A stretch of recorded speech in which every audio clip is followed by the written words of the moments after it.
오늘 저는 좀 약간 마음이 아픈 울적한 상태에서 설교를 합니다. 어제 아침에 저희 신학교 동기 자매 한 분이 세상을 떠났는데 제 신학교 동기가 세상을 떠난 소식을 처음 들었습니다. 65세인데 그러니까 제 아내보다 한 살 더 위에 있는 우리 동기 자매인데 처녀로 살았는데 그 암에 걸려가지고 2번 재발돼가지고 세상을 떴는데 참 그 부고를 그 자매 이름 카톡으로 동기 모임에 올렸는데 이제 가족이 올렸겠죠. 이제 동기들도 세상을 떠나는구나. 이게 되게 마음이 좀 울적한 것 같아요. 그러니까 그 소식을 듣고 이제 어제 아침에 차를 타고 출근하는데 좀 울컥하더라고요. 네, 오늘 세겹줄의 축복에 대해서 설교하려고 합니다. 설교 전에 이 얘기를 하는 것은 이게 다 본문과 연관이 돼서 그렇습니다. 세겹줄의 축복, 세겹줄이라는 것은 이제 두세 사람이 함께하면서 거기서 시너지가 나와서 그 시너지로 말미암아 그 두세 사람이 함께한 것이 얼마나 축복되고 얼마나 인생을 승리할 수 있는가, 얼마나 거기서 많은 에너지가 나오는가.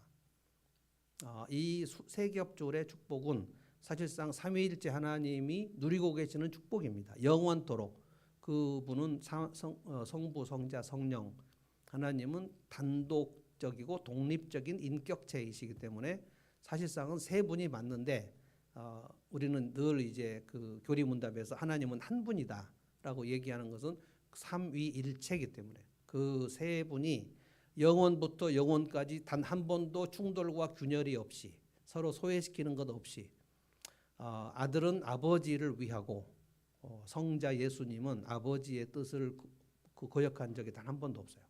그러니까 예수님은 아버지 하나님을 늘 높입니다. 또 성령님은 예수님과 아버지 하나님을 높입니다. 그렇다고 해서 성령님이 말째라는 뜻은 절대로 아닙니다. 그 삼위일체 하나님의 그 영원하신 하나됨과 친밀하심 그리고 거기에서 무한한 에너지가 생성이 돼서 언제인지 알 수 없지만 그 세 분의 하나됨으로 말미암아 천지창조를 하신 겁니다. 그리고 사람을 만들 때는 세 분이 특별히 의논하신 겁니다. 우리의 형상을 따라서 우리가 사람을 만들자. 그러니까 짐승하고 사람은 창조될 때 그 기원이 다릅니다. 재료는 같아요. 재료는 흙입니다. 흙으로 그러니까 우리가 짐승이 죽을 때나 사람이 죽을 때나 다 흙으로 돌아가는 것이지만 우리는 영혼이 있고 그 영혼은 하나님의 형상입니다. 하나님의 형상의 중심되는 개념은 인격적이시라는 거예요. 인격적. 누군가를 억압하지 않습니다. 인격적이시라는 거예요. 그런데 인격적인 개체가 모여서 세 분이 하나 된 공동체를 형성합니다. 우리가 12절 오늘 이 말씀 제가 사실은 지난주 월요일 날 새벽에도 했고 그리고 지난 수요일도 이 말씀 가지고 같이 기도를 했고 오늘도 한번 하고 싶습니다. 너무 좋아하는 말씀이어서 그리고 너무 우리에게 좀 필요한 말씀입니다. 한번 같이 읽어볼까요? 12절입니다. 다 같이 한번 읽어보십시다. 좀 큰 소리로 해볼까요? 다 같이 시작. 혼자 싸우면 지지만 둘이 힘을 합하면 적에게 맞설 수 있다. 세겹줄은 쉽게 끊어지지 않는다. 개역 성경으로 제가 한번 읽어볼게요. 한 사람이면 패하겠거니와 두 사람이면 맞설 수 있나니 세 겹줄은 쉽게 끊어지지 아니하느니라. 둘이나 셋이 이것은 이제 결혼한 가정도 말하는 거고요. 둘이 하나 되는 결혼을 말하는 거고 또 가정이 몇 개 모이면 목장이 되고 또 목장이 몇 개 모여서 교회가 되죠. 그래서 가정과 목장과 교회는 다 이게 공동체인데 둘이나 셋이 하나 되면 주님의 약속이 뭐냐면 너희가 내 이름으로 두세 사람이 모이면 나도 너희들과 함께 하겠다. 그러니까 내가 너희와 함께 하겠다. 그러니까 너희가 내 이름으로 모여라. 지금 이것입니다. 그런데 이제 솔로몬이 오늘 이 전도서 4장에서 이 공동체가 깨진 모습들 이 땅에서 하나님을 떠난 우리 인간들이 살아갈 때 공동체에는 깨지거든요. 반드시 깨집니다. 하나님을 떠났는데 하나님하고 수직적으로 관계가 깨졌는데 그 인간들끼리 공동체가 하나 된다는 것은 불가능합니다. 그래서 지금 점점 이혼이 많아지는 것이고요. 저 사람을 왕따시키는 거죠. 소외시키는 거죠. 그래서 이제 해 아래서 사는 것이 얼마나 헛된가, 공동체가 깨진 모습을 그 참상이라고 참상. 솔로몬은 얼마나 이것을 눈뜨고 보기 어려운지 아주 민망한 일이 세 가지가 뭐냐면 공동체 안에서 둘 중에서 한 사람이 강하고 한 사람이 약하면 한 사람 강한 사람이 약한 사람을 억압하고 학대하는 것. 이거 엄청 보기가 안 좋다. 왜냐하면 하나님도 그걸 되게 보기가 안 좋으실 거거든요. 솔로몬 이것을 이제 보면서 이거 진짜 보기가 싫다. 그 다음에 두 번째는 이제 둘이가 서로 누가 더 강한가를 경쟁하는 것입니다. 이게 이제 이 세상에 집단이 모여서 공동체를 이루지 않으면은 그 경쟁하는 것이거든요. 그래서 누가 더 센가 이것을 경쟁하는 것입니다. 여러분 이 설교를 들으면서 자칫 잘못하면 결혼 생활도 이 세 가지 참상이 그대로 일어나는 것입니다. 교회가 아주 이상한 교회가 되면 반드시 교회가 그런 방식으로 됩니다. 학대와 그리고 경쟁. 고린도 교회는 정확하게 경쟁 체제였습니다. 어느 집단이 더 우월한가. 경쟁은 우열을 나누는 거거든요. 그리고 이제 세 번째는 우열에서 열등한 존재. 경쟁하면 반드시 1등이 나오고 꼴등이 나오잖아요.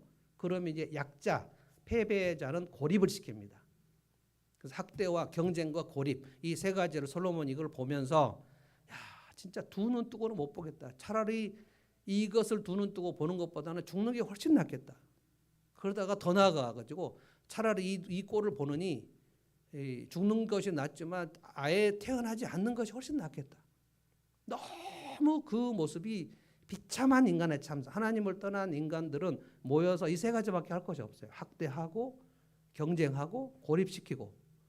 그래서 강자와 약자 이게 나눠지는 겁니다.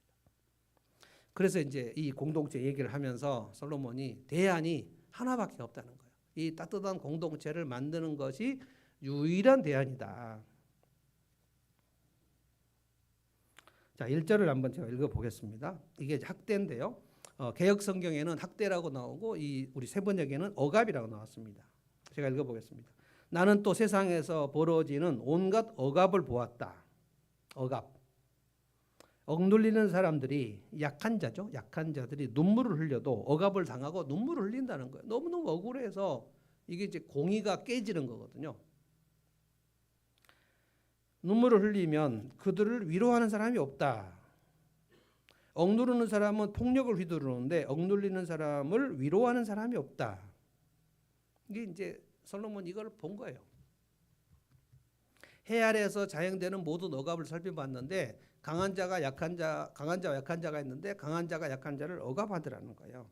그 약한 자를 사람 취급하지 않고 짐승처럼 취급하더라는 거예요. 이게 2000년 전이니까 그때는 노예제도가 있었거든요. 노예제도.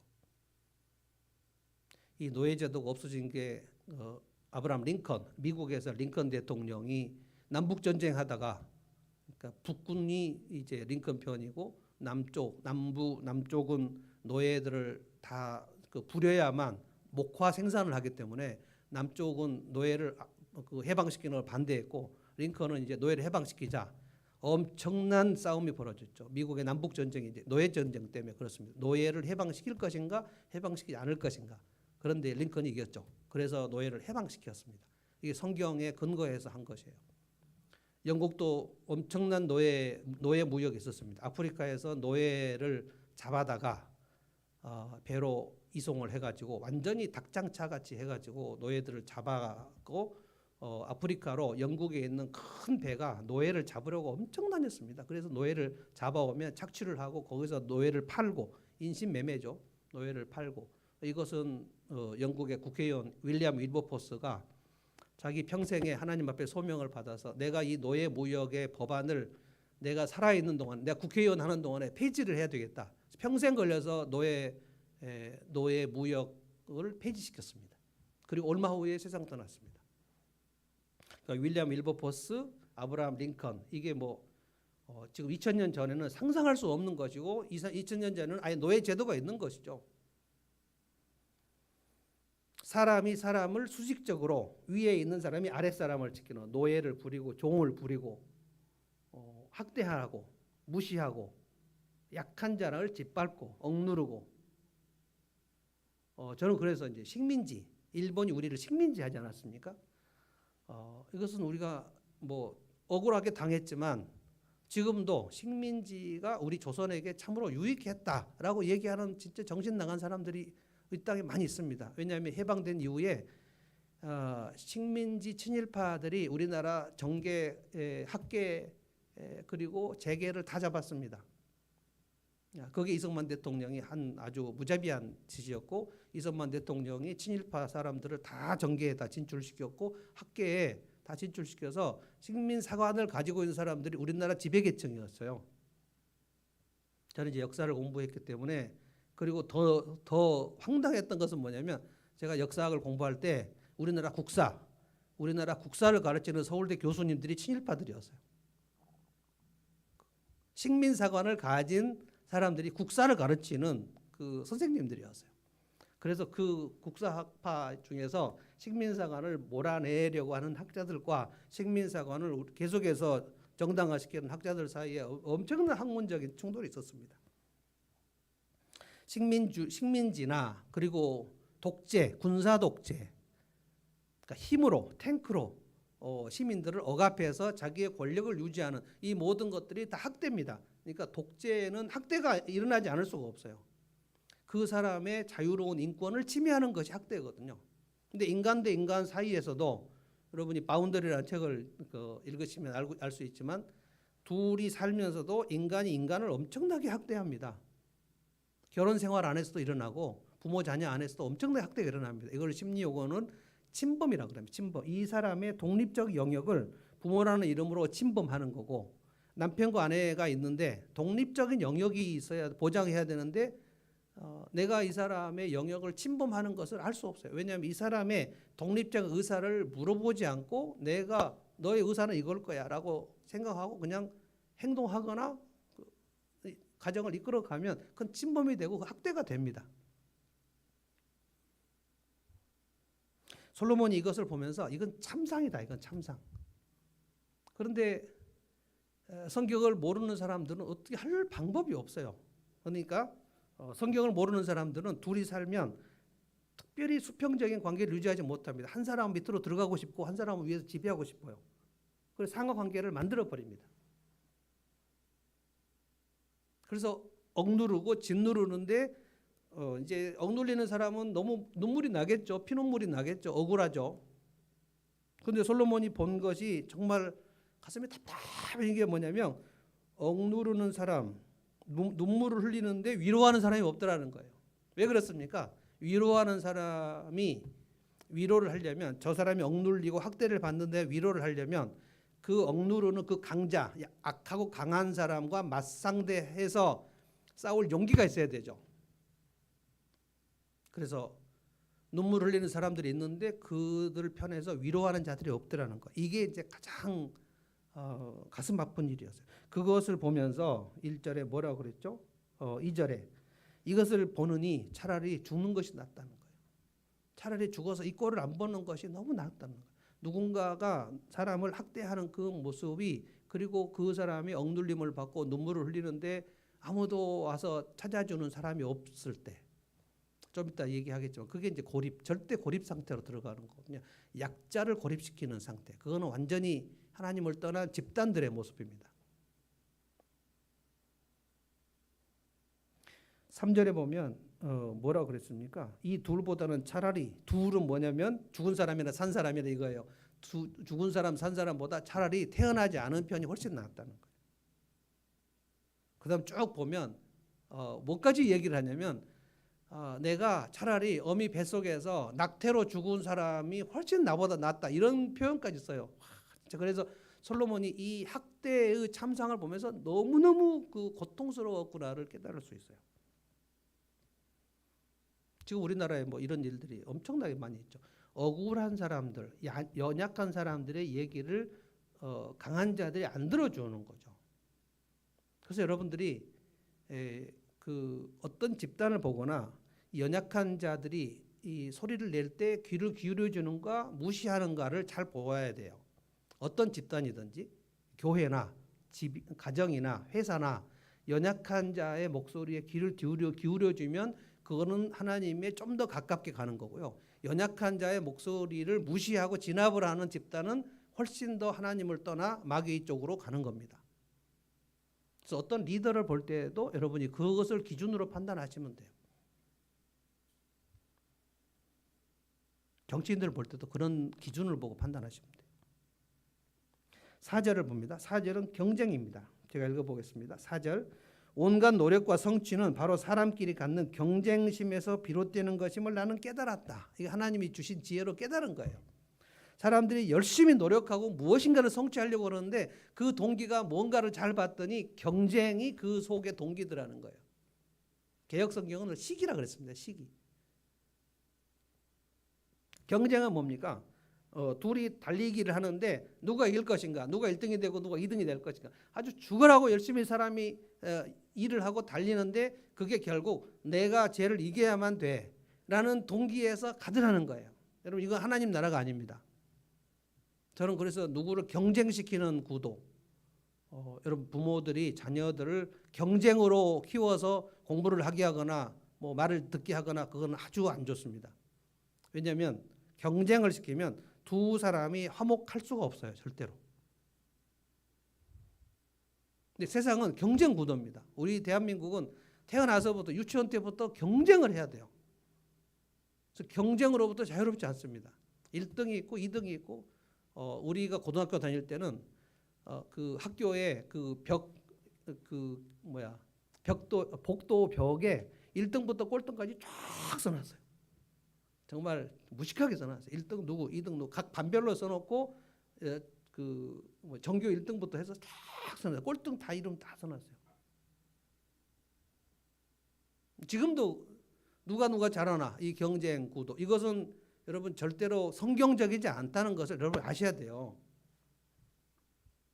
그래서 뭐 가정교회 안에서도 우리가 저 목장보다 잘해야 돼 이런 생각이 나면 내가 지금 굉장히 성경으로부터 멀어졌구나 라고 생각하셔야 돼요. 결혼 상황에서도 남편과 아내가 서로 경쟁 체제로 들어가는 부부들이 있습니다. 내가 저 사람보다 더 우위를 점해야지, 내가 더 말을 해서 먹히게 해야지, 내 말을 듣게 해야지. 이거는 학대 구조로 들어가는 겁니다. 그래서 뒤처지지 말란 얘기를 우리는 얼마나 많이 듣습니까? 엄친아, 엄친딸 얘기가. 엄마 친구 딸, 엄마 친구 아들은 다 공부를 잘하고요. 나는 공부를 못해. 그래서 1등이 되고 꼴등이 되는 이 구조. 제가 볼 때는 이것은 우리나라가 가장 심각하지 않나 싶습니다. 우리나라는 여러분이 아셔야 돼요. 우리나라에서 사니까 우리나라가 어떤 식으로 지금 흘러가고 있는지를 우리는 피부로 느끼기 어려운데요. 1950년대 우리는 한국 전쟁이 일어났습니다. 전쟁이 일어나서 53년에 전쟁이 끝났는데 완전히 폐허였어요. 폐허.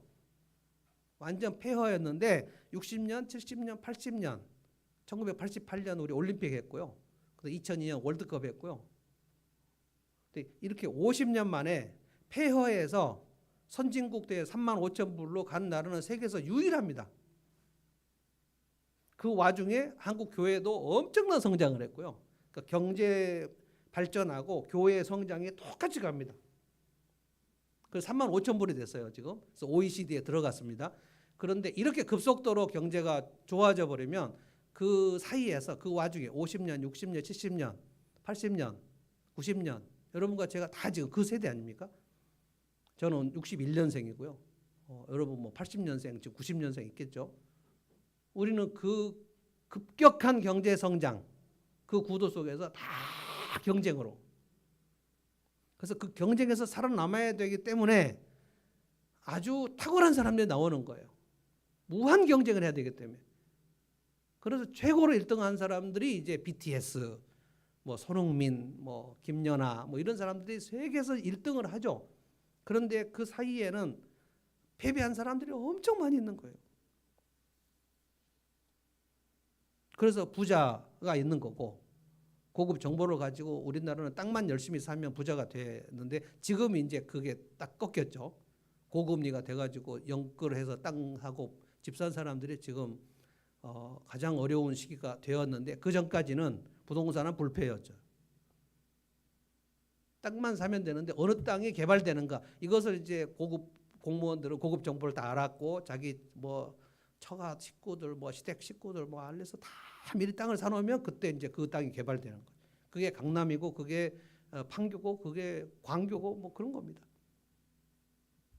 그러면 이제 그 이익을 얻은 사람들은 부자가 되는 거고 그 이익에서 그 경쟁 체제 그 정보 경쟁에서 진 사람은 1년 있으면 이 땅값이 천정부지로 뛸 텐데 아무것도 모르는 사람은 땅을 못 사죠. 그러면 그 경쟁 체제에서 지는 거죠. 그러면 이제 빈자가 되는 거고 부자 빈자가 나누어지고 이 땅의 부자들은 이제 귀족이 되고 귀족이 아닌 사람들은 그 밑으로 들어가고 또 돈이 없는 사람들 천민이 되고 이 모든 경쟁에서 비롯돼서 열심히 일한다는 사실을 알았다. 솔로몬이 이제 그걸 얘기하는 거예요. 그런데 이 무한 과열 경쟁을 하니까 문제는 뭡니까? 이 너무너무 경쟁을 많이 하니까 이 마음속에서 과부하가 걸려요. 과부하가 걸리면 마치 그 자동차를 브레이크를 딱 밟은 상태, 정차한 상태에서 브레이크를 밟고 이 차를 빨리 가기 위해서 브레이크가 딱 걸려 있는 상태에서 엔진을 싹 약세를 밟는 겁니다. 가게 하려고. 근데 브레이크가 걸려 있어요. 그럼 어떻게 됩니까? 공회전이 엄청 일어나죠. 우왕 하면서 일어나죠.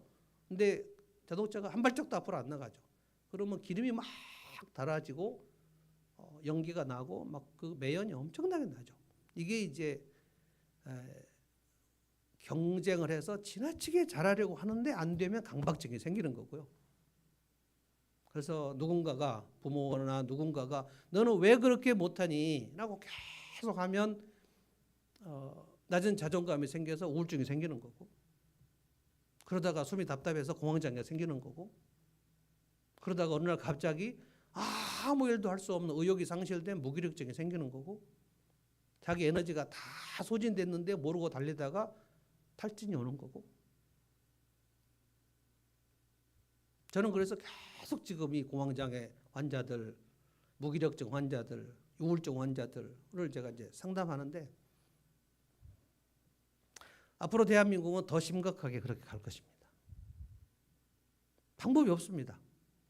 여러분 그래서 세상이 왜 이렇게 안 좋아지는가에 대해서 이상하게 생각하실 필요가 없어요. 예수님이 다 얘기했습니다. 마지막 때가 되면 사람들의 믿음이 식어질 것이다. 저는 한국교회의 숫자 점점 적어질 것이라고 생각합니다.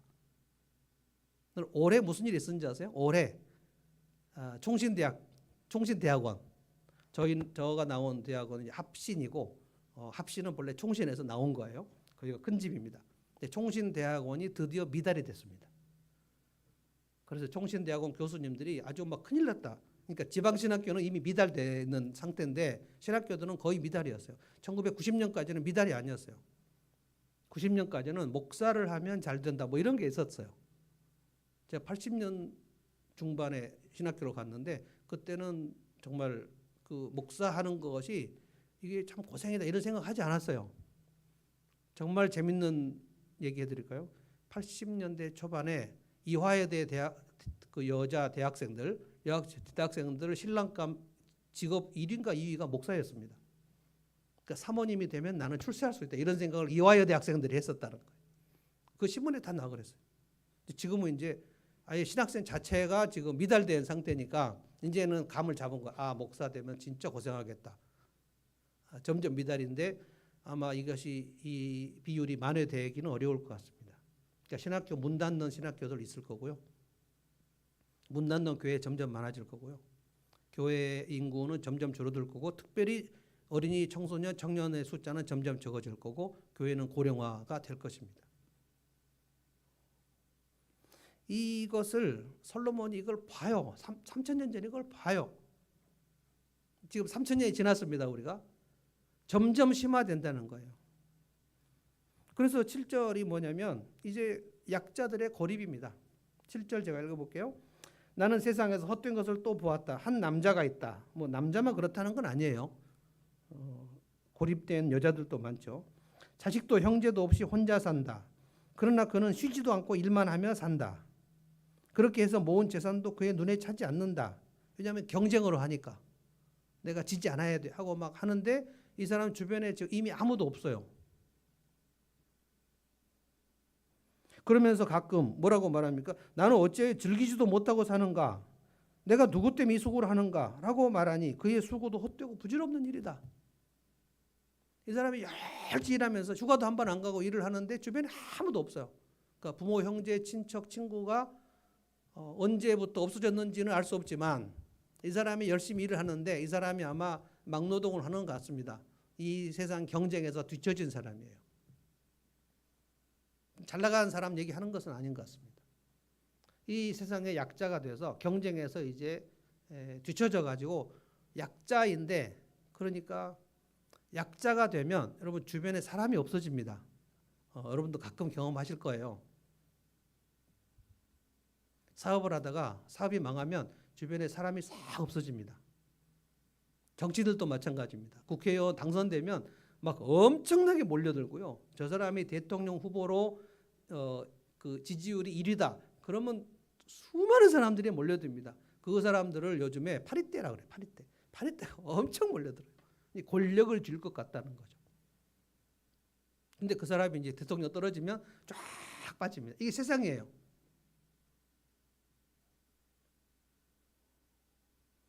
이 사람이 이제 고립 상태에 들어가는 거예요. 제가 이제 세 가지 계속 얘기합니다. 솔로몬이 깨달은 거. 여러분 내 인생에서 이런 방식이 되지 않기를 정말 여러분이 애를 써야 됩니다. 학대와 경쟁과 고립. 이것은 다 강자 중심입니다. 강자가 약자를 학대하고 강자가 되기 위해서 경쟁하고 그러다가 뒤처지면 고립이 되는 거예요. 어쩔 수 없이 고립이 되는 것은 이제 우리가 나이가 늙어질 때는 나이가 늙으면 젊은이보다 훨씬 더 약자가 될 수밖에 없어요.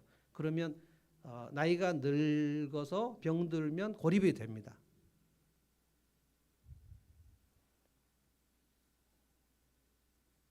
기쁨도 나눌 수가 없고 슬픔도 나눌 수 없어요. 아무도 없으니까.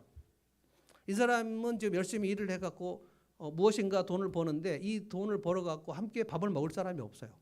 그래서 예전에 여러분 혼밥이라는 얘기가 없었어요. 혼밥, 혼술 이런 얘기가 없었습니다. 그런 단어가 없었어요. 지금 다 나왔죠. 이것도 아마 일본에서 나온 용어 같습니다. 일본은 처음부터 개인주의였어요. 일본은 남의 신세도 지지 말고 남에게 폐를 끼치지 말라. 이것이 전 국민의 국민성이에요. 그래서 가정교육 어렵습니다. 한국은 좀 서로 신세를 지고 막 폐를 끼치는 것을 좀 일반적으로 생각하니까 우리가 가정교육을 할 때 누구에게 좀 이렇게 과도하게 막 섬길 때 일본 같지는 않아요. 근데 일본 사람들은 막 과도하게 섬기고 친절을 베풀면 되게 막 불편해요. 혼밥. 그게 편하다는 거예요. 놀라운 거는 이번에 김만기 선교사한테 들었는데 그 일본은 목사님들이 그 노회를 하지 않습니까? 한국은 노회를 하면 그 노회를 주최한 교회가 아주 성대하게 음식을 차려서 노회 목사님들 그 교회 대접합니다. 가정교회도 그렇게 하고요. 일본은 목사님들이 노회를 할 때 각자 도시락 싸온대요. 각자 도시락 싸갖고 노회 회의가 끝나면 각자 도시락을 먹어요. 조용히. 그리고 목사님들이 어디에 같이 이제 회의를 하러 갈 때 그때 이제 우리처럼 뭐 카니발 같은 거 타지 않습니까? 그러면 다 뿜빠이, 그걸 뿜빠이라 그러죠. 뿜빠이. 자기 돈을 계산해 가지고 아주 동전까지도 계산해서 다 나눈대요. 그러니까 뭐 이렇게 그 확 누군가가 이렇게 막 한턱 쏘고 이런 게 없어요, 일본은. 그래서 일본의 교회가 들어가기가 진짜 어렵습니다. 공동체 정신이 없어. 공동체. 우리는 본래는 많이 있었어요. 본래 콩 한 쪽도 나눠 먹고 뭐 이런 게 있었어요. 근데 점점 이제 콩을 안 나눠 먹는 쪽으로 이제 가고 있지만 기쁨을 나눌 수 없다. 슬픔을 나눌 수 없다. 희노애락의 감정을 누구하고도 나눌 수 없다. 이게 엄청 슬픈 일이죠. 저희 아버지가 어머니를 잃을 때가 40 중반이었던 것 같습니다. 그때가 이제 저는 초등학생, 우리 누님 저기 계시지만 그 누님 공부를 그때 잘해가지고 초등학교 졸업을 할 때 우수상인가 최우수상인가 뭐를 받았는데 그때 이제 아버지가 혼자 된 상태에서 딸 졸업식에 가고 상을 탔는데 상 타면 뭐 상장도 있고 막 뭐 있는데 이거를 들고 같이 딸이 상을 받았는데 이걸 나눌 사람이 없더라는 거예요. 그래서 저희한테 여러 번 얘기했어요. 얘들아, 그 세상에서 제일 슬픈 게 뭔지 아냐? 기쁨을 나눌 사람이 없는 게 진짜 슬프더라. 절대 고립 상태가 되면 누가 말 걸어주는 사람도 없고 내가 전화 걸 사람도 없고 찾아갈 사람도 없고 찾아오는 사람도 없고. 이걸 6절에 뭐라 그랬습니까? 적게 가지고 편하는 것이 많이 가지려고 수고하여 바람을 잡는 것보다 낫다. 8절 봅시다. 맨 마지막에 그의 수고도 헛되니 부질없는 짓이다. 그러니까 열심히 일을 하지만 그냥 홀로 버려지고 남겨진 것. 부질없다. 개역 성경에는 이 8절 부질없는 짓이다를 뭐라 그랬냐면 정말 가슴 아픈 표현입니다. 이것도 헛되어 불행한 노고로다. 노고가 불행해요. 그래서 영어 성경에 불행한 노고를 뭐라고 썼는가 봤더니 miserable business라고 그랬어요. miserable business. 그럼 miserable이 뭐냐면 가련하다. 레미제라블이 뭐냐면은 가련한 인생들. 프랑스의 그 노동자들. 그 프랑스 혁명을 일으키기 전에 노동자들 상태가 비참한 상태. 이게 미저러블입니다. 레미저러블. 그러니까 더 미저러블 하면 가련하고 비천하고 불쌍한 사람들. 근데 미저러블 비즈니스. 그 모습이 참으로 그 참상이라는 거예요. 참상. 홀로 버려진 인생. 근데 요즘에 결혼한 부부들을 저는 많이 상담을 하는데요. 이 두 사람이 둘이 하나 되는 것이 엄청 많이 깨져 있습니다. 왜 그런가? 잘 생각해 보십시오. 하나됨이 깨지려면 이 세 개가 딱 있어야 됩니다. 첫째, 학대. 너는 왜 그렇게 못하니? 하고 무시하고 진압하는 거예요. 강자가 약자를 학대하는 거예요. 그러면 약자가 피눈물을 흘려요. 눈물을 흘릴 때 이 강자가 위로해 주지 않아요. 성경에 나온 얘기입니다. 그리고 두 사람이 같이 사는데 누가 이길 것인가? 이런 부부싸움 하면 저도 많이 해봤습니다. 부부싸움 할 때 지려고 작정하는 사람이 누가 있습니까? 내가 이겨야지 해서 어떻게 해서든지 이기려고 합니다. 그러면 이게 부부가 사는데 둘이 경쟁하는 거예요. 학대와 경쟁. 그러면 강자가 약자를 고립시키죠. 그러면 힘이 없는 사람을 이 강자가 그거 남편이든지 아내든지 힘이 있으면 이 힘 없는 사람을 고립시키죠. 그러면 이제 공동체는 깨지는 겁니다. 무시하고 보복하고 폭언이나 폭력을 쓰고 경쟁하고 그러면 결국 둘 다 고립되는 거예요. 그러면 결혼 생활이 뭐냐면 같이 사는데 혼자 사는 것 같은 느낌. 이걸 요즘에 오은영 박사한테 그 부부들이 갈 때 그 제목이 뭔지 아세요? 결혼지옥입니다. 결혼지옥. 오은영의 결혼지옥. 거기 가면 정말 기가 막힌 부부들이 옵니다. 제가 그 보면서 저런 부부들이 오면 나는 못하겠다. 근데 오은영은 1시간 안에 다 해결해요. 그 전에 이제 많이 만나겠죠. 뭐 테스트도 하고 막 다 하고 이제 1시간 동안 이거는 이제 텔레비 쇼니까 1시간 안에 다 해결해요. 막 둘이 막 손 붙잡고 울고 막 난리예요. 막.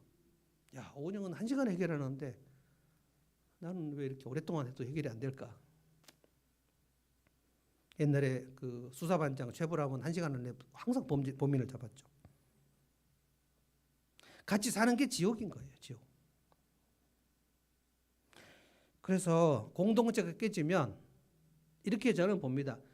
오늘을 사는데 지옥을 땡겨서 사는 거다. 사는 게 지옥인 거예요.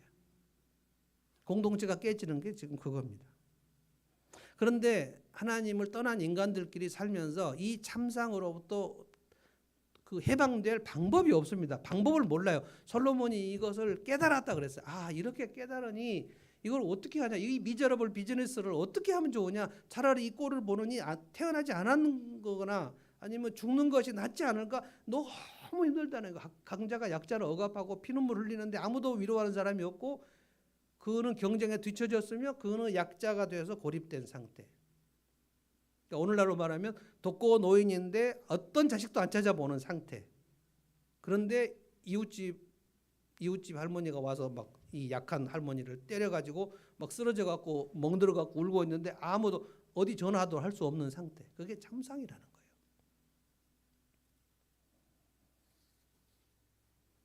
그러면 이제 솔로몬이 대안으로 말한 것이 뭔가 이 9절부터 12절입니다. 여러분이 이 말씀, 이건 많은 말씀이다라고 생각하지만 실제로 내 삶에서 이것이 이 세 가지가 작동이 되는 경우도 많이 있어요. 9절부터 봅시다. 세겹줄의 축복입니다. 이게 9절. 혼자보다는 둘이 더 낫다. 그런데 이거 모르는 사람이 있습니까? 백지장도 말들면 낫다. 이거 다 알죠. 그런데 이것을 이 둘이 더 나은 것을 깨닫고 이 둘이 하나 되는 것은 굉장히 애를 써야 됩니다. 인간의 본성은 공동체를 깨뜨리는 것이 본성이에요. 일단 몰라서 못합니다. 알아도 못합니다. 이것은 굉장히 우리가 날마다 애를 써야 됩니다. 혼자보다는 둘이 낫다. 두 사람이 함께 일할 때 더 좋은 결과를 얻을 수 있기 때문이다. 개혁성경은 상을 받는다 그랬어요. 둘이 함께하면 상을 받는다 그랬어요. 무슨 상을 받을까요? 둘이 함께하면 이루 말할 수 없는 행복감이 몰려옵니다. 여러분이 둘이 함께하는 거, 결혼한 부부들 여기 계시죠? 둘이 함께 서로 사랑하는 법을 알고 그걸 학습해서 저 사람이 진짜 나를 사랑하는구나. 내가 저 사람을 사랑해야지. 둘이 서로 사랑하면 이게 에스컬레이터가 계속 시너지 올라가지고 둘이 있는 게 정말 행복해요. 이게 상을 받는 겁니다.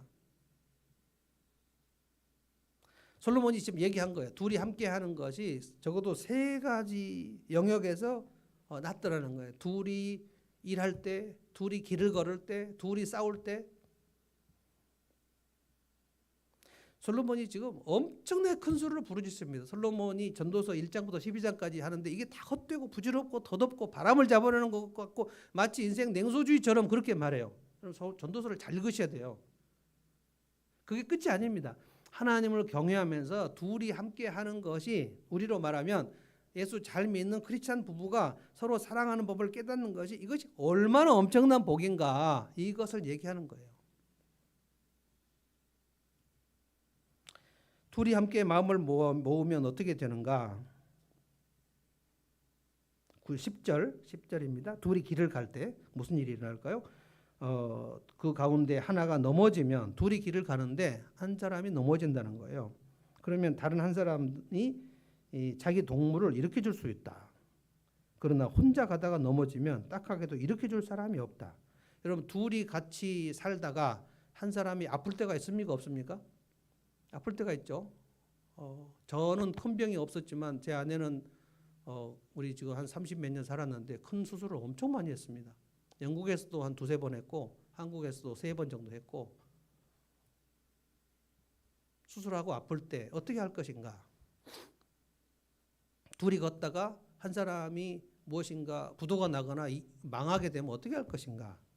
그러면 이제 학대와 고립과 경쟁 체제에 사는 사람은 이 사람이 넘어지거나 망하면 아니 왜 그렇게 자꾸 넘어지고 그래? 그냥 똑바로 가지. 아이고 진짜 짜증나네. 넘어지지 말라고 이 얘기를 하지 않을 수가 없어요. 넘어졌구나. 그러면 이렇게 세워주는 것은 공동체입니다. 저 사람이 지금 마음이 아프구나. 그러면 내가 저 사람 마음을 위로해 줘야지. 그래서 당신 많이 힘들겠다. 제가 늘 얘기하는 게 그거예요.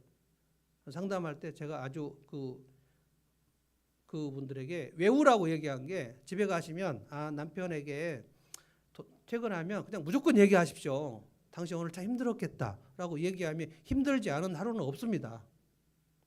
애가 학교 갔다 돌아오면 아이고 오늘 힘들었겠네 라고 얘기하면 틀림없습니다. 근데 엄마 나 힘들어서 뭐가 힘들어 가서 숙제나 해 이렇게 얘기하면 이제 그게 학대가 되는 겁니다. 엄마 바쁘다. 엄마 좀 신경 쓰게 하지 마. 지금 엄마 지금 뭐 하고 있어. 이러면 아이들은 이제 학대가 된 거예요. 이제 고립시키는 거죠. 내가 아이를 어떻게 학대하는지를 몰라서 그런 거예요. 내가 배우자를 어떻게 학대하는지를 몰라서 그런 거예요. 모르는데 어떻게 그렇게 하지 않을 방법이 있습니까? 둘이 같이 걸어가다가 한 사람이 넘어진다는 거예요. 그러면 왜 넘어졌냐? 이렇게 얘기하면 안 되죠. 제가 아내한테 옛날에 많이 했던 거예요.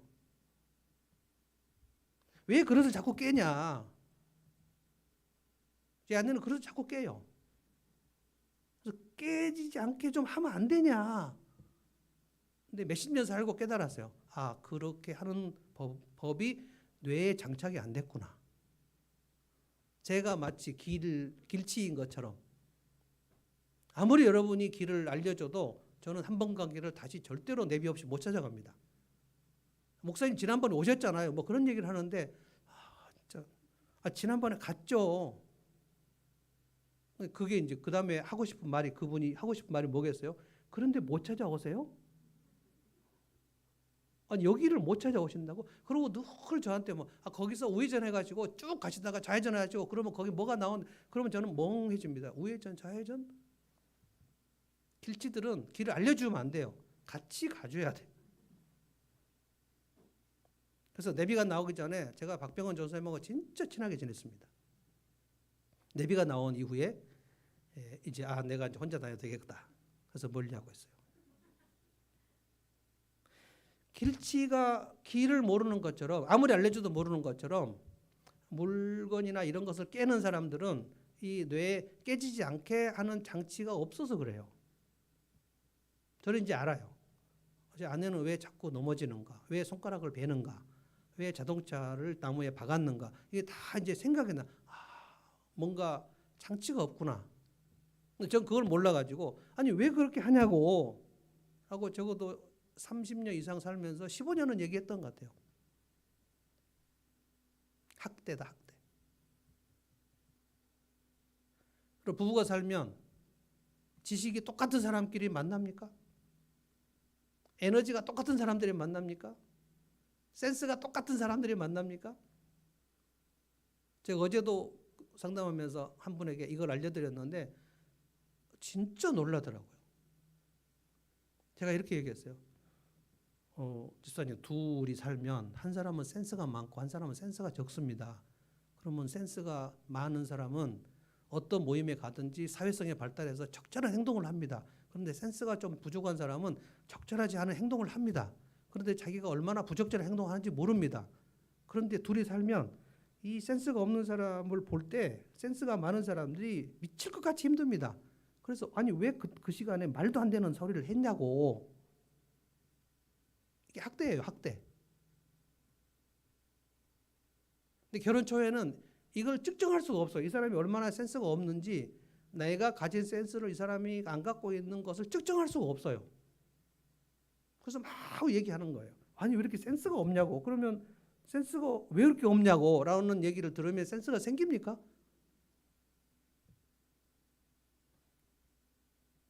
책을 많이 읽은 사람이 있고 적게 읽은 사람이 있겠죠. 둘이 독서량을 똑같이 맞춘 상태에서 만납니까? 책을 많이 읽은 사람은 교양이 많이 있겠죠. 책을 안 읽은 사람은 그만큼 모르겠죠.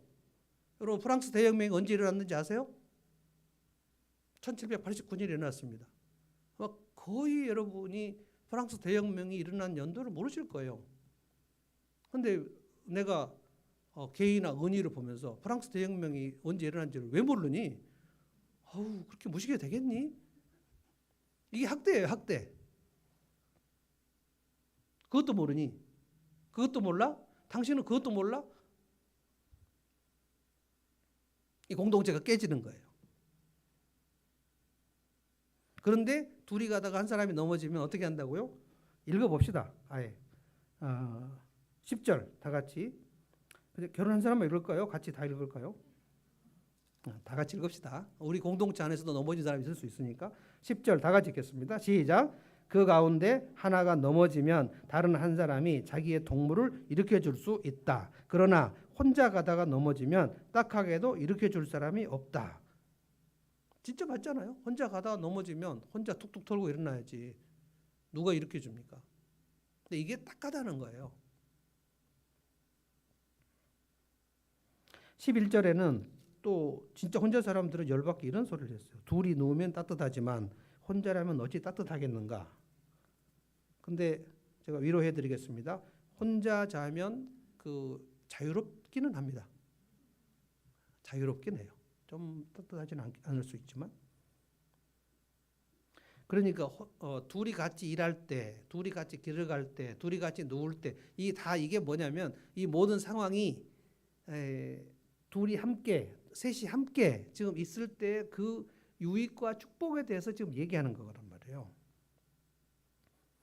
결혼은 결혼하신 분, 결혼해서 5년 이상 사시는 분만 대답해 보십시오. 결혼식이 중요합니까? 결혼 생활이 중요합니까? 결혼한 지 얼마 안 된 은희에게 물어볼까요? 결혼식이 중요하던가요? 결혼 생활이 중요하던가요? 벌써 깨달았어요. 벌써 깨달았어요. 개인은 많이 깨달았죠. 그런데 결혼하기 전에 아가씨들은 결혼식이 엄청 중요합니다. 결혼식 웨딩 촬영을 어디서 할 것인가, 드레스를 이거를 입을 것인가, 드레스 요 사이즈를 요거 입을 것인가, 이 무늬를 입을 것인가, 그때 결혼식장의 분위기를 어떻게 할 것인가 엄청 중요하게 생각하죠. 결혼식과 그다음에 신혼여행 여기까지가 엄청 중요합니다.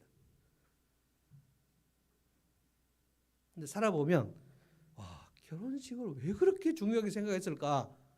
진짜 아무것도 아니에요. 결혼식은 그냥 하면 되는 거고, 결혼 생활은 그냥 하면 안 되는 거예요. 그냥 하기만 하면 안 되는 거예요. 문제는 결혼 생활을 알려주는 학원이 없다는 거예요.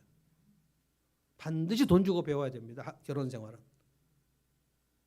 알려주는 데가 없어요. 그래서 저를 찾아오신 분들 중에 진짜 하소연하는 게, 목사님 세상 천지에 아무한테도 물어볼 사람이 없었는데 목사님한테 물어보니까 이제 진짜 정말 너무 살 것 같다는 거예요. 물어볼 사람이 없어요. 결혼 지옥을 지금 경험하시는 분들이 엄청 많습니다. 결혼 지옥 속에 살면 둘이 누워도 절대 따뜻하지 않습니다. 그래서 지금 이 솔로몬이 이 얘기를 할 때 뭐냐면은, 둘이 어떻게 하면 함께 할 것인가, 두세 사람이 어떻게 따뜻한 공동을 이룰 것인가, 그렇게 이루게 되면 얼마나 세겹절의 축복을 누리는가. 그게 이제 12절입니다. 혼자 싸우면 진다. 둘이 힘을 합치면 적에게 맞설 수 있다. 이걸 시너지라고 그래요. 시너지. 씬이라는 거는 헬라어가 함께 한다는 뜻입니다. 에너지 둘이 모이면 시너지가 됩니다. 시너지는 에너지들이 모였다는 거예요. 둘이 여러분 만났을 때하고 홀로 있을 때하고 다릅니다. 그래서 두세 사람이 모일 때하고 둘이만 있을 때가 다릅니다. 4명이 모일 때하고 2명이 모일 때가 다릅니다. 그래서 예배는 함께 모여서 드리는 것이 필요합니다. 우리가 어쩔 수 없이 줌으로 예배 드리고 유튜브로 예배 드리고 온라인으로 예배 드렸으나 그것은 아무리 봐도 기계 앞에 있는 겁니다. 페이스 투 페이스, 이 함께 얼굴과 얼굴을 맞대는, 그렇게 할 수 없을 때는 그렇게 하지만 그렇게 할 수 있을 때는 함께 모이는 겁니다. 함께 모여서 예배 드리고 밥을 먹고 함께 하는 것, 이 안에 엄청난 시너지가 나타난다는 거예요. 그래서 이제 세겹절의 축복, 제가 이제 솔로몬이 얘기한 그 3가지 학대와 고립과 경쟁을 어떻게 할 것인가, 이제 결론을 맺겠습니다.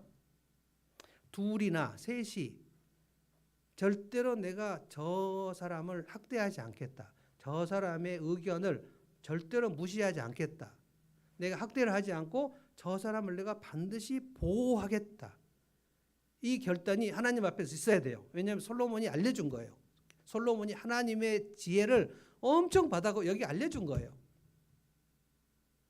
우리가 예수 믿고 교회를 다니면 당연히 그냥 보호 본능이 막 살아나는 게 아닙니다. 우리 타락한 본성은 둘이 함께 있으면 그 사람을 지배하려고 하거나 밑으로 들어가려고 해요. 학대를 하지 않고 보호를 하겠다.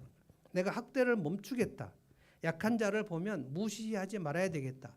그런데 이것을 결단하고 매일매일 이것을 학습하지 않으면 연약한 자를 보면 무시가 되는 게 우리의 본성이란 말이에요. 나는 하늘목에 다니니까 약한 사람을 보면 무시를 안 하겠지라고 생각하시면 안 됩니다. 마귀가 그렇게 놀고 있지 않아요. 내가 저 약한 사람을 보면 보호를 해야 되겠어. 우리 남편의 약점이나 우리 아내의 약점을 보면 내가 보호해야 되겠어. 이 결단과 이 학습이 실제로 있어야지 돼요. 왜냐하면 우리가 연약할 때 주님이 성육신하고 내려와 하셔가지고 성탄절이 그거 아닙니까? 하나님이신데 사람이 되셔가지고 우리가 태어나서 절대로 높지 않는 말이나 짐승의 그 누워있는 곳에 그걸 말구유라고 하죠. 근데 우리는 성탄절을 너무 막 기쁘게 생각하니까 말구유가 되게 보석같이 생각이 되지만 말구유는 개나 고양이나 말이 누워있는 곳입니다. 계집에서 태어났다는 뜻입니다. 왜 그랬는가? 우리 같이 비천한 존재들을 함께 하시기 위하여 그분이 내려오셨는데 그냥 왕궁에서 태어나셔도 되는데 하나님의 메시지가 뭐냐면 절대 예수를 왕궁에서 태어나지 않게 하고 말을 그 계집 같은 데서 태어나게 해서 아주 비천한 상태로 내려 보내야 그래야지 저 비천한 자들과 함께 할 수 있다. 이것이 로마서에 나오는 말씀 강한 자가 약한 자를 담당하라는 거예요. 책임지라는 거예요. 이 사람의 약점을 내가 보호해야 되겠다. 이 결단이 있어야 돼요. 그러면 이제 공동체가 세계협조의 축복이 있는 거예요. 두 번째로 이제 경쟁입니다. 경쟁을 멈추겠다. 대한민국에서 경쟁을 멈추는 것은 진짜 어렵습니다. 그런데 뭐 학교에서나 직장에서는 내가 뭐 경쟁 안 할 수 없다 이렇게 생각하겠지만 적어도 우리 집, 가정, 부부, 우리 목장, 교회 여기서는 경쟁을 해서는 안 되죠. 그러니까 내가 너보다 잘해. 내가 너보다 더 우위야. 이 우열을 생각하지 않아야 돼요. 이거는 매일 여러분이 생각하지 않으면 나도 모르게 그냥 타락한 본성대로 그냥 가는 겁니다. 내가 너보다 잘났어 라고 생각하는 거예요. 그거를 깨달으셔야 돼요. 넌 내 밑이야. 이 생각을 집어 던져야 되는 거예요. 누가 나보다 더 잘하면 박수를 쳐야 될까요? 말아야 될까요? 박수를 나는 칠 수 있다. 나는 못 친다. 칠 수 있어요? 사촌이 땅을 사면 나는 배가 안 아플 수 있다. 배가 자연히 아프다. 그럼 제 페이스북에 제가 언젠가도 그 얘기했는데요. 페이스북에 제 친구 목사님들이나 저하고 같이 영국에서 공부하셔가지고 박사학위를 받고 우리나라에서 아주 유명한 교수님이 되셔가지고 그 목사들의 아주 신뢰와 존경을 받는 그분들이 저하고 같이 공부했던 사람들이거든요. 근데 그분들은 이제 국내에서 아주 유명한 교수님이 되셨고 저는 이제 박사학위를 못 받고 여기 와서 조그만 교회 목회를 하고 있습니다. 그런데 이제 페이스북에 보면 그분이 뭐 책을 냈는데 뭐 엄청난 그 박수 갈채를 받는 책을 이번에 냈는데 그것이 한 개를 낸 게 아니고 뭐 10개를 냈어요. 그럼 제가 그걸 보고 여기다가 좋아요를 누를 것인가 말 것인가 고민합니다. 제가 누를까요? 안 누를까요? 오래전에 제가 결단했어요. 누르기로. 누르기 싫어요. 10개나 책을 냈어? 와. 근데 어떤 목사님은 그분하고 저하고 관계를 전혀 모르는 분이 저하고 아는 목사님이 그 교수님을 막 칭찬하면서 그분 강의를 들어보셨냐는 거예요. 배 목사님도 그분의 강의를 좀 듣고 그 동영상을 좀 내가 보낼 테니까 목사님도 그분 영향을 좀 받으시면 좋겠다는 거예요. 예, 감사합니다. 힘들어요.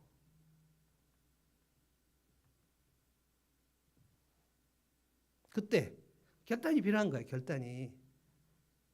누가 상을 받을 때 박수를 치는 게 엄청난 실력입니다. 인간의 본성으로는 박수치기 싫어요. 원래부터 내가 존경하는 뭐 학자나 교수님이었으면 박수치겠지만 나와 같이 공부할 때 어떤 때는 내가 막 가르치기도 하고 막 그런 분이 막 박수를 받으면 경쟁의 심리에서는 박수를 칠 수 없어요. 이걸 결단하셔야 돼요. 결단. 그래서 댓글도 달아야 돼요. 와, 책 출판을 한 거 축하드립니다. 좀 대단한 일을 하셨네요. 진짜 어렵습니다. 그거. 세 번째, 지금 제가 이 땅의 참상 3가지를 얘기했는데 학대와 그다음에 경쟁과 마지막 생각나세요? 뭡니까? 마지막 고립입니다. 고립. 이거 고립. 우리가 고립이 되는 것을 진짜 싫어하거든요. 저하고 상담을 하시는 분들 중에 대부분은 그 남겨진 거, 버려진 거, 잊혀진 거, 방치된 거 이것 때문에 막 몸서리를 치면서 울고 막 괴로워해요. 그러니까 우리는 고립되는 것을 가장 싫어합니다. 그러니까 이게 지옥의 경험이에요. 버림받는 거, 잊혀지는 거. 그래서 내가 누구를 절대로 고립시키지 않겠다는 결단이 필요해요. 결단. 그래서 우리 교회 안에서 누가 아프거나 누가 기쁜 일을 당하면 적어도 최소한의 우리 하늘문 단톡방에서 아프면 그분을 위로하는 카톡을 날리고, 뭐 그 이상도 해도 좋지만 하여간 적어도 날리고, 그리고 누가 좀 잘된 일이 있거나 뭐 집을 샀거나 뭐 승진했거나 그러면 진짜 축하를 하고, 이게 공동체의 첫걸음입니다. 제가 아픈데, 제가 최근에 아팠잖아요. 아팠는데 저한테 카톡을 보내주신 분들이 너무 위로가 돼요. 그것 때문에 막 증상이 호전되지는 않아요. 그래서 아프긴 하지만 마음이 따뜻해지는 거예요. 어떤 분은 막 김치를 갖다가 주고, 어떤 분은 이번에 제일 많이 받은 것은 본죽입니다. 막 받았는데 이제 지금 얘기하는 거예요. 받았는데 좀 있으니까 또 어떤 분이 본죽을 먹고 힘을 내시라는 거예요. 다 모아놨어요. 누군가 이제 몸살 났을 때 보내려고. 여러분이 보낸 본죽은 누군가에게 갑니다. 제가 다 본죽 그걸 다 먹을 수 없어요. 그러니까 10일 동안 죽을 먹었더니 아직 이제 죽도 먹기 싫어요. 이제.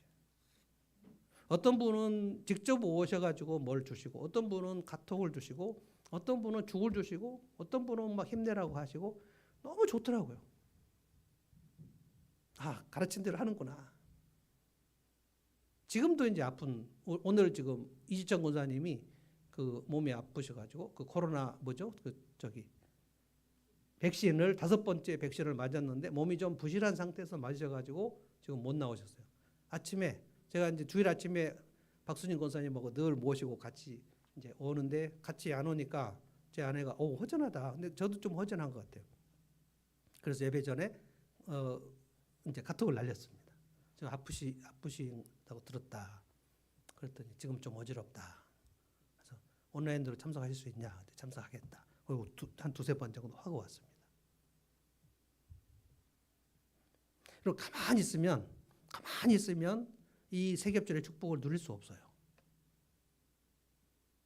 아, 내가 학대와 경쟁과 고립의 인생관을 산다는 것을 깨달아야 돼요. 우리 모두는 그 인생관을 살고 있습니다.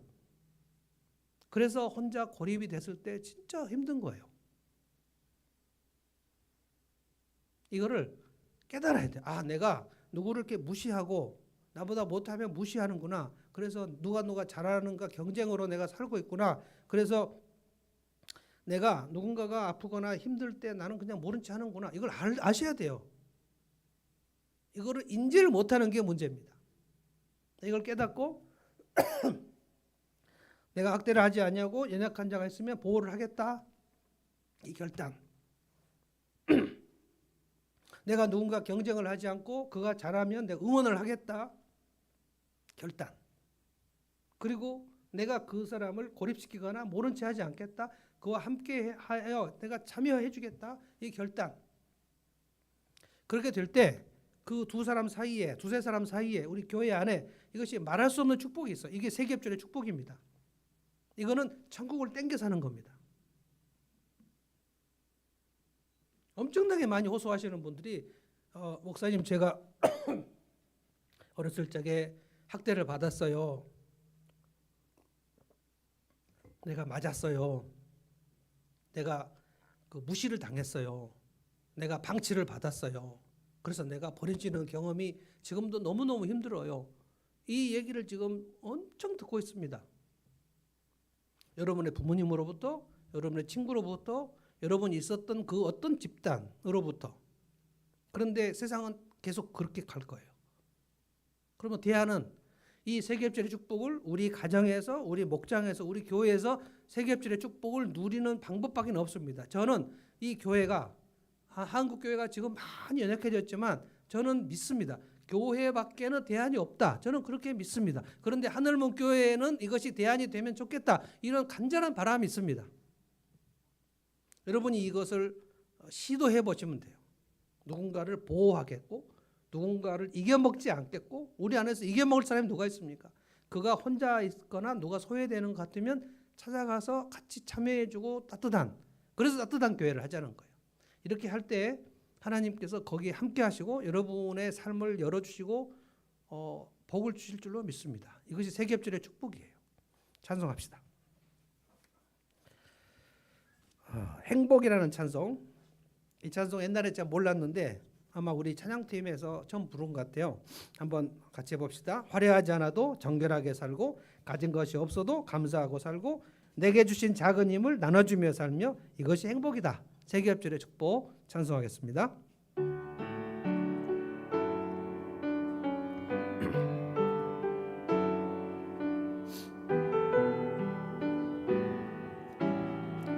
화려하지 않아도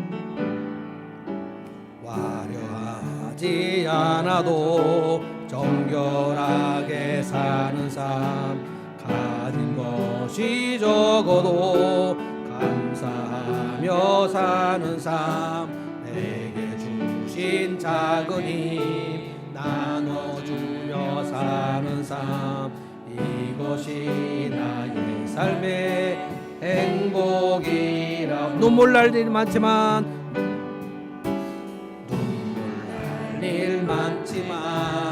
기도할 수 있는 것 억울한 일 많으나 주를 위해 사는 것 비록 짧은 작은 삶 주 뜻대로 사는 것 이것이 나의 삶의 행복이라오. 이것이 행복 이것이 행복이라고. 세상은 알 수 없는 하나님 선물 이것이 행복이라고. 하나님의 자녀로 살아가는 것 이것이 이것이 행복이라오.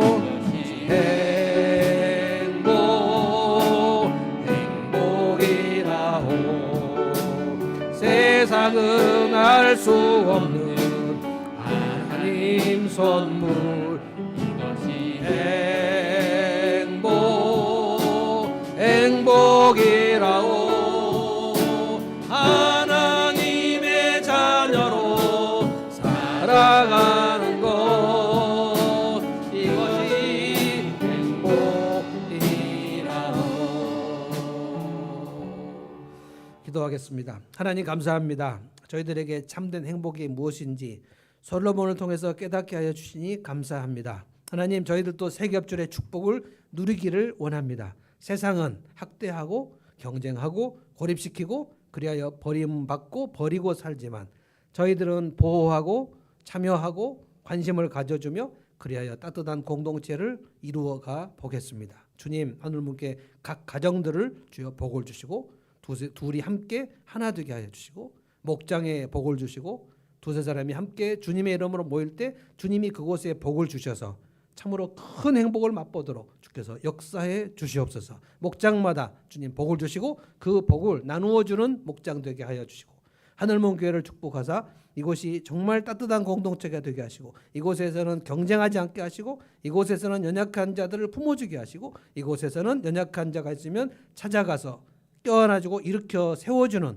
아름다운 공동체가 되게 해주시고 그리하여 우리의 이 따뜻한 사랑을 주변에 나누어 주어 그들도 영원히 구원되어 이 따뜻한 공동체에 들어와 삼위일체 하나님의 이 영원한 공동체에 속하는 복을 허락하여 주시옵소서. 예수님의 이름으로 기도하옵나이다.